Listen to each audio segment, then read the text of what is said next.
And very good morning, dear students. Welcome to your maths class. Hope you all are fine.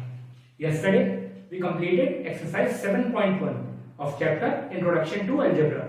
Hope that complete exercise is clear to you and you have noted the work in your notebook. So today, let us discuss some questions from revision exercise so that the chapter is completely clear to you. हम उन questions को discuss करेंगे जो questions exercise में नहीं आए या हमने डिस्कस नहीं करे क्योंकि वो एक्सरसाइज में नहीं थे एक्सरसाइज 7.1 में. So let us discuss.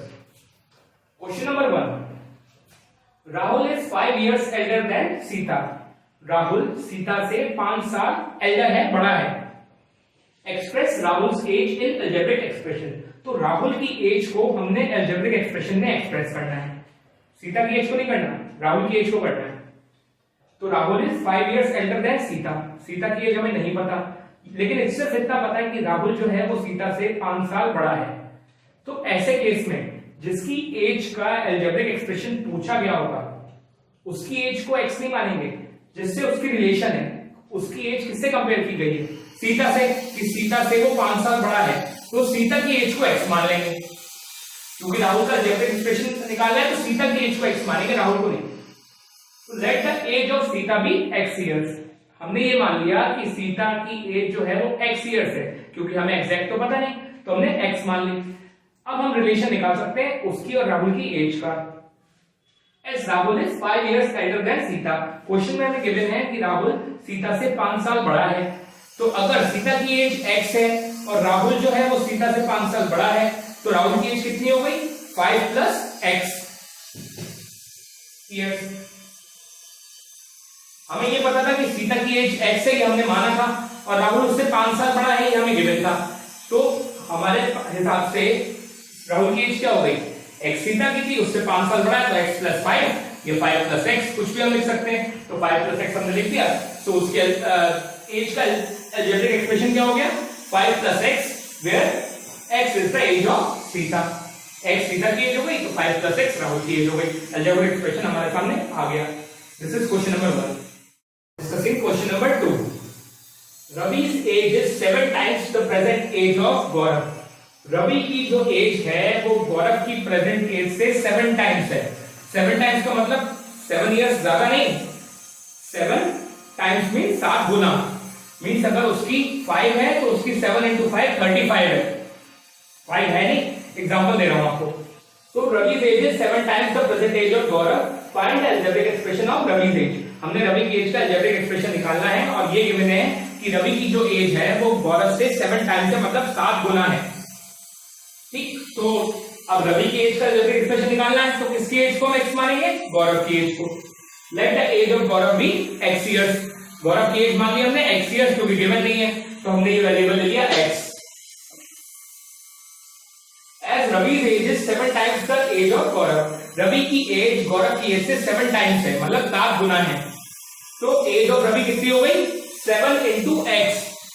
अगर टाइम्स गिवन है तो मतलब उतनी गुना, तो मतलब गुना मींस मल्टीप्लाई. तो will multiply 7 into x, 7x years. कितनी हो गई रवि की एज? 7x years. अगर ये लिखा होता कि Ravi is 7 years elder than Gaurav या Ravi age is 7 more than Gaurav तो ऐड करते, बट 7 टाइम्स लिखा है मींस 7 से मल्टीप्लाई होगा तो 7x हो गया. अब अलजेब्रिक एक्सप्रेशन क्या हो गया रवि की एज का? 7x where x is the present age of गौरव. तो x गौरव की प्रेजेंट एज हो गई तो 7x हो गई रवि की. ये हमारा अलजेब्रिक एक्सप्रेशन हो गया. Hope this question number 2 is clear to you. Note it down in your notebook. Coming to question number 3, which is some algebraic expressions are given. Write the statement for each of the following. कुछ algebraic expressions given है, हमने statement लिखना है उनका कि क्या statement है.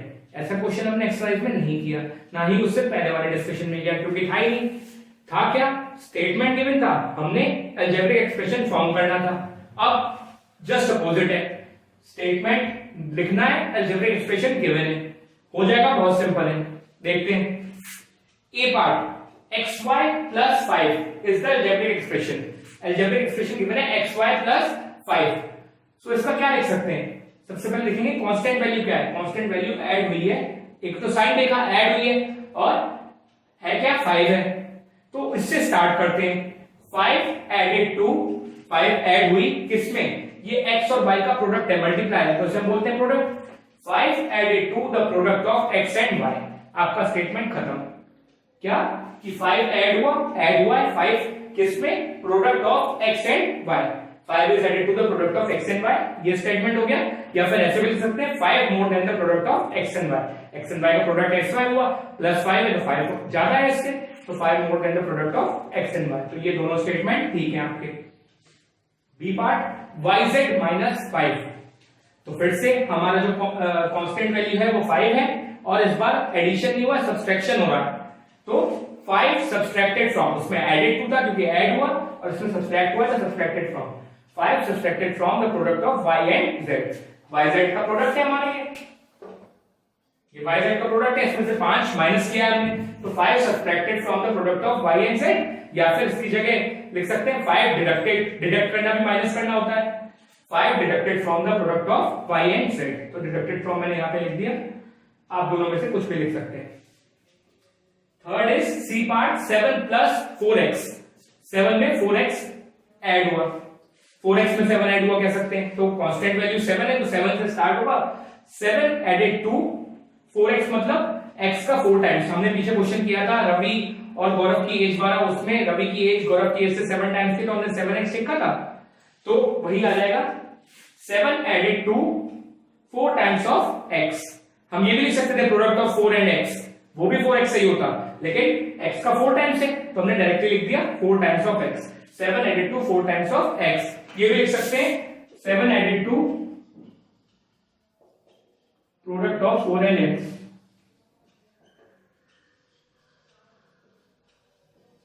ये भी सही है। Now D part 6a plus 6 upon 2, 6a में 6 अपॉन 2 ऐड हुआ है, तो 6 upon 2 is added to 6 times of a, 6 upon 2 add हुआ, 6a मतलब 6 times of a, 6 into a, तो 6a added to 6 times of a लिख सकते हैं, 6 अपॉन 2 एडेड टू क्या लिख सकते हैं, 6 upon 2 added to product of 6 and a, ये भी लिख सकते हैं कि 6 अपॉन 2 प्रोडक्ट में ऐड हो गया 6 के और a के, ठीक है, तो ये दोनों ही लिख सकते हैं।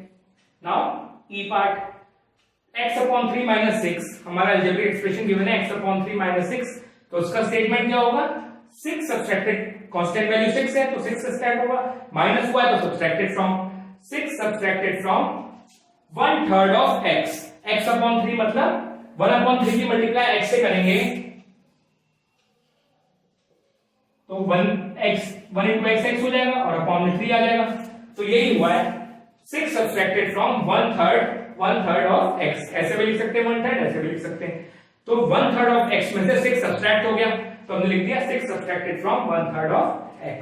Hope this question is clear to you. Coming to question number 4, look at the pattern and fill up the values in the blank boxes. यहां हमें बॉक्सेस गिवन है, हमने पैटर्न को देखना है, ऑब्जर्व करना है और उस हिसाब से जो ब्लैंक बॉक्सेस हैं जैसे ये है, ये है, ये है, ये है, तो इन्हें फिल करना है। तो पैटर्न ऑब्जर्व करेंगे, फर्स्ट ए पार्ट में करते हैं 1 2 3 4, एक एक के गैप से आगे बढ़ रहे हैं, क्लियर हो जाएगा। मैं नेक्स्ट गैप में क्या आने वाला है 5, यहां पे आ गया 5, यहां 6 हो गया, यहां a हो गया, यहां a की वैल्यू हम कह सकते हैं कि 7 ही होगी क्योंकि 6 आया, a आया तो a मतलब 7, ठीक, लिखेंगे नहीं। तो अब यहां पर डबल होना शुरू हो गया 2 4 6, क्या आएगा 4 के बाद 1 का डबल, 1 में 2 मल्टीप्लाई किया तो 2 आ गया, 2 में 2 मल्टीप्लाई किया तो 4 आ गया, 3 में 2 मल्टीप्लाई किया 6 आ गया, 4 में 2 मल्टीप्लाई करेंगे और आंसर आएगा 8। ये पैटर्न के हिसाब से हुआ। 5 में मल्टीप्लाई किया 10 आ गया, 6 में 2 मल्टीप्लाई करेंगे 12 आएगा, डबल हो रहा है बस। तो a में मल्टीप्लाई करेंगे तो क्या आएगा a इंटू हमारा उसके 2 से मल्टीप्लाई करेंगे तो 2 आ जाएगा, डबल कर दिया। अगर ये 7 है तो 2a 14 हो जाएगा। तो इस सीरीज में से हम 7 14 भी लिख सकते हैं, बट इसे a और 2a लिख के रहते। Coming to be part 1 2 3 4 5 x, यहां तक हमें गिवन है, x की जगह हम 6 भी लिख सकते हैं क्योंकि हमें पता है सीधी सीधी सीरीज फॉलो हो रही है। यहां पर देखा तो 1 के नीचे 3 5 7 9 11, अगर इस सीरीज को देखते हुए जाएंगे तो ये 13 हो जाएगा।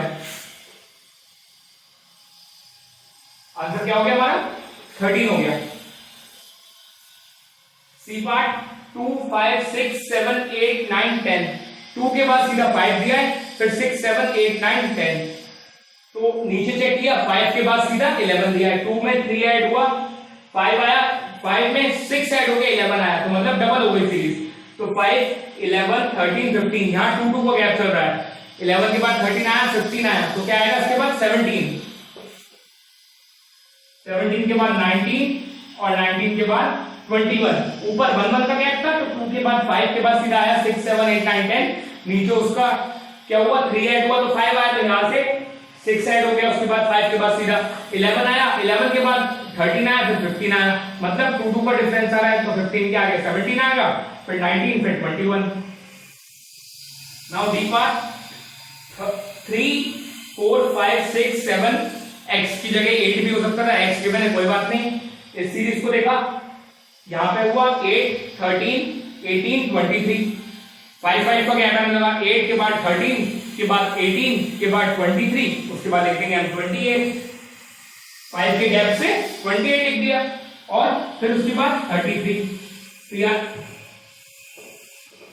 ऊपर 1 1 का गैप था, नीचे 5 5 का गैप था, 8 13 18 23, तो उसके बाद वाले हमने ब्लैंक में लिख दिया 28 5 के गैप से, फिर उसके आगे 5 लिख दिया, हो गया 33। So this was question number 4. Hope this is clear to you.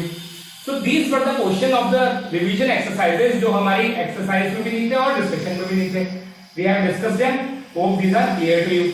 Now आगे जो questions हैं वो like and unlike terms पे based है या factors पे based है या coefficient पे based है, वो सब हम discuss कर चुके हैं. So try those question number 5 6 7 and 8 yourself. अगर कोई problem आती है then you can clear. So with this we complete the chapter 7 algebraic expression. Hope this is clear to you. Thank you and have a nice day. Meet you on Monday.